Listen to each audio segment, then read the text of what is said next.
Now to last night's State of the Union, President Trump has made shattering political norms a hallmark of his time in office.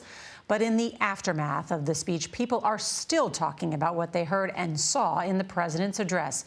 Major Garrett reports tonight from the White House. Well, thank you very much.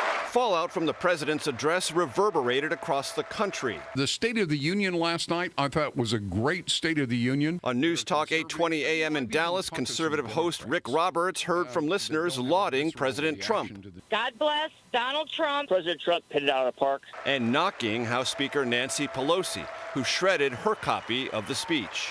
I thought, did you just really do that? Let's say hi to... In New York, on Michelangelo Senior Ellie's Sirius XM show, reaction was sympathetic to Pelosi, whose hand the president refused to shake.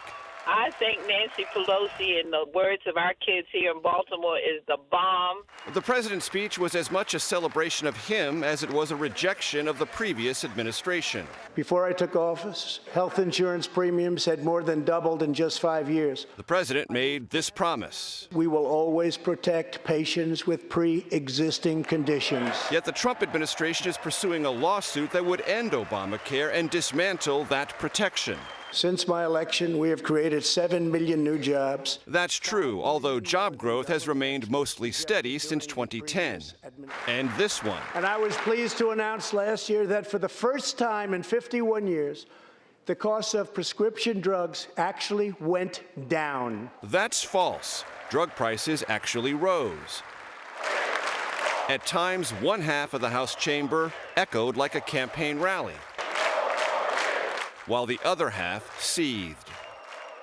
It also had the reality show hallmarks that made Mr. Trump famous, a soldier reunion on the balcony, and the presentation of the Medal of Freedom to controversial radio host Rush Limbaugh, recently diagnosed with cancer.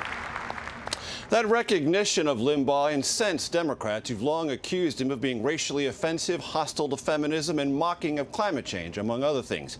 But populist conservatives have embraced Limbaugh for decades, making that gesture among the most memorable of the night for the president's political base. Nora? All right, Major Garrett with the fact check tonight. Thank you, Major.